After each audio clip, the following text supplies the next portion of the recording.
500 op een populatie van 3800, dat werkt ontwrichtend. Het COA wie juist net naar bal kwam om mensen te uitsjoegen van de komst van het asielziekencentrum, maar om mensen informatie te jaan. De komst van het centrum en het tal asielziekers liek het likwijls al vast te staan en dat smiet kritiek op. De gemeente in kwestie is er voor ons als inwoners van het Friese Meer.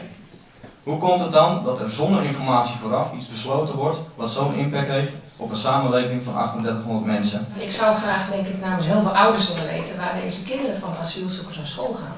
Volgens mij beschadigen wij Balk meer met deze anti-geluiden die ik alleen maar hoor. En niet met de positieve geluiden. Hoe wij dit in een goed en fatsoenlijke zaak deze mensen gastvrij kunnen ontvangen.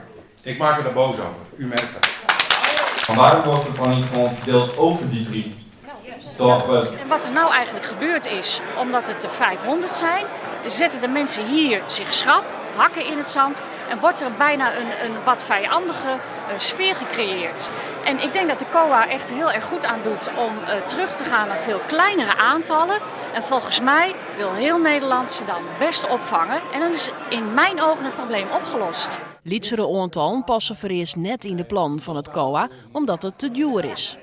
Wij hebben gewoon te maken met een beperkt budget. Daar kunnen wij op een fatsoenlijke manier asielzoekers opvangen, maar wel sober. En als we dat uit zouden moeten smeren over meerdere kleinere locaties, dan krijgen we de bedrijfsvoering, dan krijgen we financieel niet rond. Joen wordt de vierde praat troch de gemeente de Frieske Marren, het COA en het dorpsbewoners hoe de komst van het AZC in Balk. En dat is ook logisch.